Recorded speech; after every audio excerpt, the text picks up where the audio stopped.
Break के बाद फिर से स्वागत है आप सभी का। इस वक्त की बड़ी खबर आपको बता दें, मुंबई इंटरनेशनल एयरपोर्ट पर टला बड़ा हादसा। एयरपोर्ट पर दो विमान आमने सामने आ गए। लैंडिंग से रोका गया तीसरा विमान। रनवे पर एक वक्त में आए दो विमान। इस दौरान मुंबई से दोहा के लिए उड़ान भरने के लिए प्लेन तैयार थी। किसी दौरान बड़ा हादसा होते होते टल गया है। रनवे पर एक वक्त में दो विमान आ गए और ऐसे में तीसरा विमान भी आने ही वाला था कि तीसरे विमान को लैंड होने से रोक दिया गया है। मुंबई इंटरनेशनल एयरपोर्ट से ये बड़ा अपडेट, बड़ी खबर आपको बता रहे हैं, जहां पर भीषण हादसा होने से रुक गया और यहां पर दो विमान आमने सामने टकराने ही वाले थे कि सूझबूझ के जरिए इस हादसे को होने से रोका गया है। और इसी बीच तीसरा जो विमान है वो भी पहुंचने ही वाला था, उसे भी लैंड होने से रोक दिया गया है।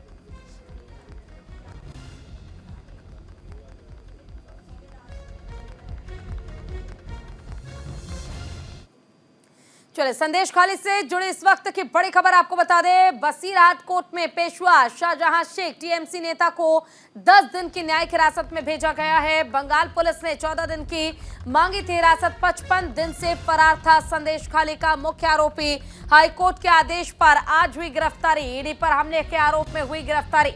तो देखिए, पूरी जानकारी क्या है वो हम आपको दे दें। संदेश खाली का मुख्य आरोपी शाहजहां शेख, जिस पर कई गंभीर आरोप लगे। सबसे पहले ये नाम तब हाईलाइट हुआ जब 5 तारीख को ईडी टीम पर हमला किया गया, गाड़ी को क्षतिग्रस्त कर दिया गया, अधिकारियों को भी बुरी तरह से घायल किया गया।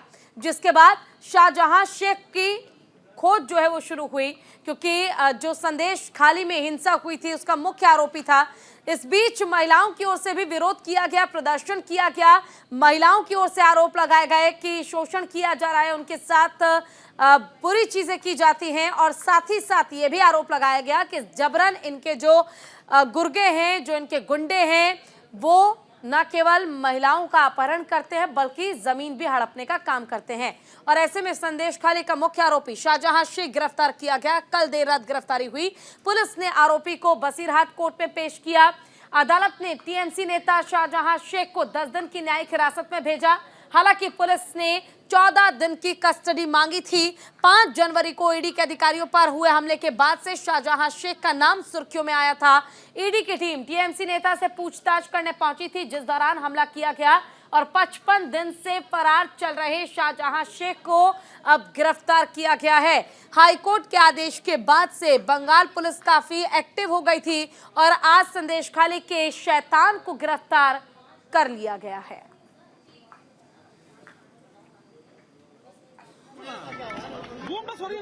14 दिन पीसी मांगा था, लेकिन 10 दिन अलाउ हुआ और 2008 में वो सोनालिस का प्यार था, वो अलाउ हो गया। नहीं, 2 केस में, एक पुलिस ने सुओ मोटो किया, उस केस में भी वो 2008 है और ये जो डेप्यूटी डायरेक्टर किया था वो ईडी का, वो 2009 है। 9 में 10 दिन पीसी अलाउ हुआ और वो 8 में सोनालिस का प्यार अलाउ हुआ। मिलकर ईडी ऑफिसर्स पर कुछ अटैक हुआ था, उसमें बहुत सारे ईडी ऑफिसर्स इंजर्ड हुआ, ग्रीवियसली इंजर्ड हुआ था। उसका गाड़ी भी टूट गया था, भंगचूर हुआ था, ठीक है। और उन लोगों का जो मोबाइल, लैपटॉप, जो पेपर्स, डॉक्यूमेंट्स उन्होंने स्नैच कर लिया था। तो ये घटना थोड़ा गंभीर था। तो ये ग्रीवियस ऑफेंस में उनको 14 दिन का पीसी मांगा था, ठीक है। 10 डेज के लिए लाइनर को अलाउ किया है। थ्रू आउट इन्वेस्टिगेशन पर्पस के लिए ये पीसी का ग्रांट हुआ है। चलिए, अब आपको बताते हैं कि आखिर शाहजहां शेख है कौन। संदेश खाली में एक श्रमिक से बना नेता, एक मामूली श्रमिक होने के बाद इतना बड़ा नेता, इतना नामी पहचान और नाम कमाया संदेश खाली में। शाहजहां शेख ने मछली पालन से लेकर ईंट भट्टे तक में काम किया है। शाहजहां ने सालों पहले बांग्लादेश से भारत आया था और मजदूरी करने लगा। मजदूरी करते हुए एक यूनियन नेता के तौर पर राजनीति में एंट्री ली। 2004 में यूनियन कार्यकर्ता रहते हुए सीपीआईएम से जुड़ा और माकपा में एंट्री दिलाने में उनकी मदद उसके मामा और स्थानीय माकपा नेता मुस्लिम शेख ने की थी। 2002 में शेख ने ईंट भट्टे में काम करने वाले मजदूर की यूनियन बनाई और 2012 में शाहजहां लेफ्ट छोड़कर टीएमसी में आ गए। टीएमसी में आने के बाद उसका रसूख और ज्यादा बढ़ गया। करीब शिबू हाजरा और उत्तम सरदार शाहजहां के नाम पर उगाही करने लगे। शाहजहां शेख ने पंचायत चुनाव में अपनी सालाना कमाई 20 लाख रुपए बताई थी। 7 कार यानी कि 7 गाड़ियां, 43 बीघा जमीन, 2 करोड़ के गहने और 2 करोड़ का बैंक बैलेंस से कहीं ज्यादा जो है वो शाहजहां शेख के पास इकट्ठा उसकी संपत्ति थी। राशन घोटाले को लेकर पहली बार शाहजहां शेख का नाम सुर्खियों में आया और मीडिया के सामने आया, जिसके बाद राशन घोटाले के सिलसिले में ईडी ने जो है वो छापेमारी करने का प्लान तैयार किया और रेड करने के लिए पहुंचे। उसके घर पर जब रेड करने के लिए पहुंचे ईडी के अधिकारी, तो इस दौरान भीड़ ने ईडी के अधिकारियों पर हमला कर दिया था। भीड़ के हमले में 3 अधिकारी जख्मी हुए थे और गाड़ी को भी क्षतिग्रस्त कर दिया गया था। न केवल गाड़ी क्षतिग्रस्त हुई, न केवल अधिकारियों को चोटें आई, बल्कि इस दौरान ईडी भी सख्त नजर आई।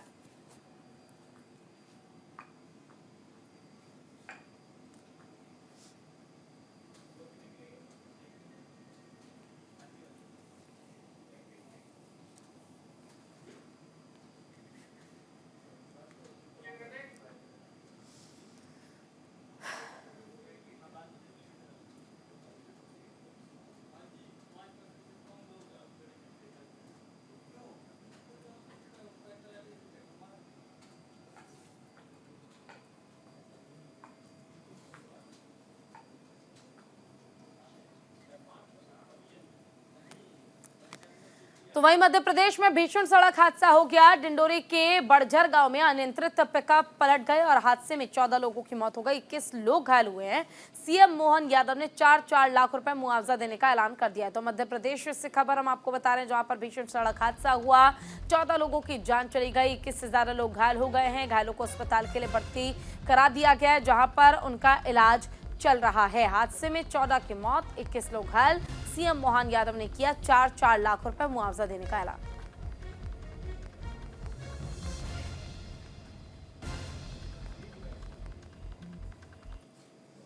बड़ा दुख है। डिंडोरी में बीती रात जो घटना हुई, इसमें लगभग 14 लोगों काल कवलित हुए हैं, दिवंगत हुए हैं। मैंने तुरंत मौके पे हमारी साथ की मंत्री संपत्ति उइके जी को भेजा है। साथ ही मृतकों के लिए 4 लाख रुपया, वैसे तो इसको क्या बोलना चाहिए, लेकिन ऐसे कठिन समय में परिवार की सहायता करना हम सबका फर्ज बनता है। बीमार जो इस अवसर पे हुए सबको 1-1 लाख रुपए देने की शासन की तरफ से घोषणा की गई है। मैं कोशिश करूँगा कि ये खासकर मुझे जानकारी में आई कि बीती रात की घटना है। पोस्टमार्टम में क्लियर होगा कि चालक दारू पिए हुए है, क्या है, कैसा है। यहाँ वक्त छोड़ से ब्रेक का, जल्द लौटेंगे।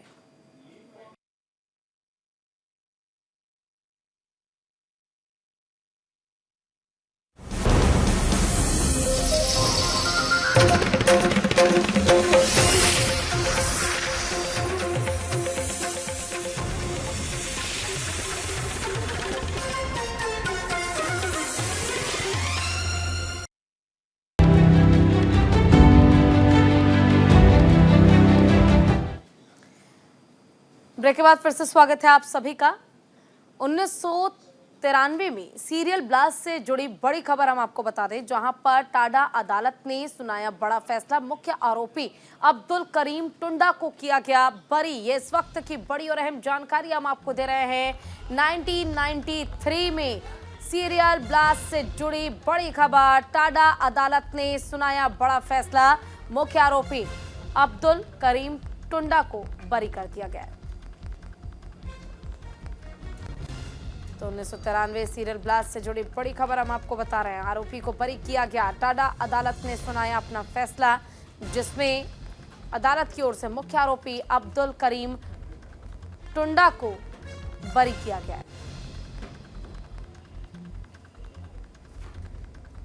चलिए, दिल्ली में सूत्रों के हवाले से बड़ी खबर आपको बता दें। दिल्ली कांग्रेस स्क्रीनिंग कमेटी के आला कमान को भेजे नाम। लोकसभा चुनाव को लेकर आला कमान को जो लिस्ट है वो भेज दी गई है। हर सीट पर 3-3 उम्मीदवारों के नामों का बनाया गया है पैनल, जहां नॉर्थ ईस्ट सीट पर अरविंद सिंह लवली का भेजा गया है नाम। नॉर्थ ईस्ट सीट पर संदीप दीक्षित, मतीन अहमद का नाम भेजा गया है। वहीं चांदनी चौक सीट की बात करें तो यहां पर जेपी अग्रवाल, हरीश शंकर गुप्ता, अलका लांबा का नाम भेजा गया।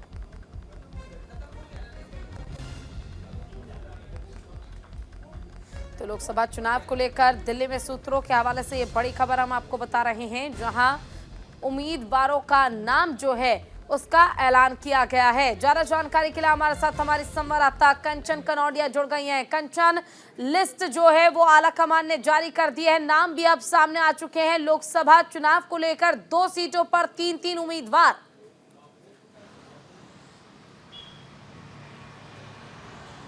जी बिल्कुल, देखिए इंडिया गठबंधन में अलायंस में सीटों के बंटवारे के बाद 4 दिल्ली में कुल 7 लोकसभा सीटें हैं। उनमें से 4 आम आदमी पार्टी के खाते में गई थी और 3 कांग्रेस के खाते में आई थी। जो 3 कांग्रेस के खाते में आई थी उसमें नॉर्थ ईस्ट, वेस्ट और चांदनी चौक है। और अब स्क्रीनिंग कमेटी ने आला कमान को हर सीट पर 3 से ज़्यादा उम्मीदवारों के नाम सुझाए हैं। लेकिन मैं आपको बता दूं, सूत्रों के हवाले से बड़ी खबर है कि इन 3 सीटों पर 5 नाम प्रमुख है। नॉर्थ ईस्ट सीट पर संदीप दीक्षित और दिल्ली कांग्रेस अध्यक्ष, प्रदेश अध्यक्ष अरविंद सिंह लवली का नाम है। वहीं वेस्ट पर है राजेश लिलोटिया और दूसरी तरफ उदित राज का। और जहां चांदनी चौक की बात करें तो वहां पे अलका लांबा का नाम सबसे आगे चल रहा है, जो कि महिला कांग्रेस की अध्यक्ष भी है। देखिए, हर तीनों सीट पर हालांकि 3-3 नाम सुझाए गए हैं, लेकिन ये 5 नाम बेहद ही प्रमुख है। कहीं ना कहीं इन लोगों ने पिछली बार दावेदारी की थी और कहीं ना कहीं जीत कर भी आए थे। तो उन्हीं सबको देखते हुए, समीकरण को देखते हुए,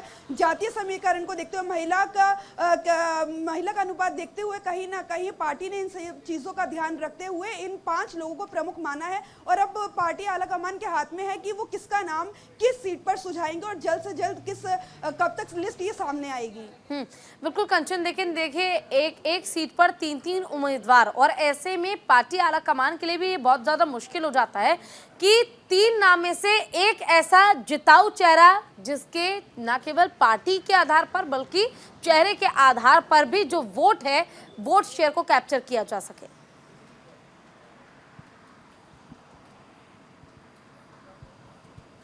जी बिल्कुल, देखिए इन तमाम स्क्रीनिंग कमेटी ने तमाम मुद्दों पे एक नज़र रखते हुए कि कौन ज़्यादा मजबूत कैंडिडेट है, कौन ज़्यादा चुनाव में ज़्यादा जीत दर्ज करा सकता है, कौन ज़्यादा मत लेकर आ सकता है, तो कहीं ना कहीं इन सब चीज़ों को देखते हुए पूरा मंथन किया गया। और अब स्क्रीनिंग कमेटी ने अपनी रिपोर्ट जो सौंपी है, सूत्रों के हवाले से जानकारी हमें मिली है, उस रिपोर्ट पर कहीं ना कहीं अब पार्टी आला कमान इस पर जल्द से जल्द फैसला लेगा। देखिए, लोकसभा चुनाव सर पर है। आम आदमी पार्टी ने अपने उम्मीदवारों के नाम पहले ही बता दिए हैं, घोषित कर दिए हैं। वहीं कांग्रेस कहीं ना कहीं अभी पीछे है, लेकिन जल्द ही इसकी सूचना और घोषणा कर दी जाएगी। ठीक है, आपका बहुत बहुत शुक्रिया तमाम जानकारी के लिए। वक्त छोड़ से ब्रेक का, जल्द लौटेंगे।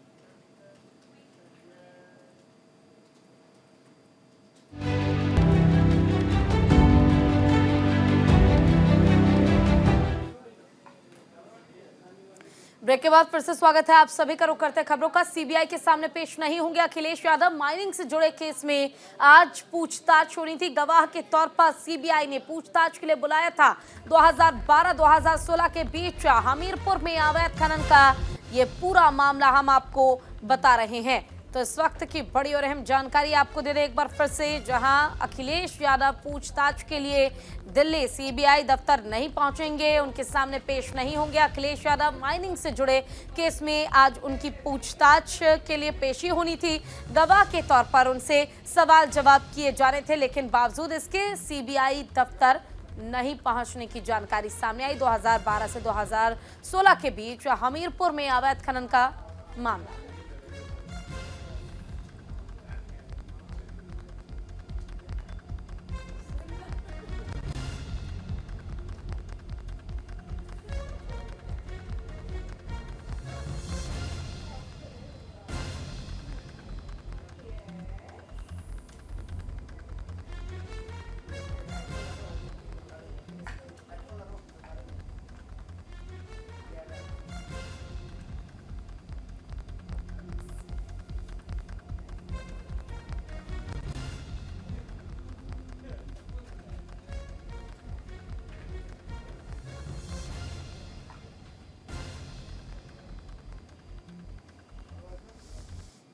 तो देखिए सीबीआई के रडार पर हैं अखिलेश यादव और इसको लेकर पूरी जानकारी आपको दे दें। सीबीआई के सामने पेश नहीं होंगे अखिलेश यादव। सीआरपीसी की धारा 160 के तहत दिया गया नोटिस। दिल्ली में सीबीआई के सामने पेश होने के लिए आया था बुलावा। अखिलेश यादव को बतौर गवाह पेश होने का आदेश दिया गया है। यूपी में अवैध खनन मामले की जांच सीबीआई कर रही है। हमीरपुर में 2012 से 16 के बीच अवैध खनन का पूरा मामला है। अवैध खनन का मामला अखिलेश सरकार के कार्यकाल के अवैध रूप से रेत के खनन के लिए नए पट्टे दिए गए थे, जिसको लेकर जांच होनी थी। सरकारी खजाने को नुकसान पहुंचाने का भी आरोप लगाया और इसी आधार पर पूछताछ के लिए गवाह के तौर पर उन्हें सीबीआई दफ्तर यानी कि दिल्ली में तलब किया गया था।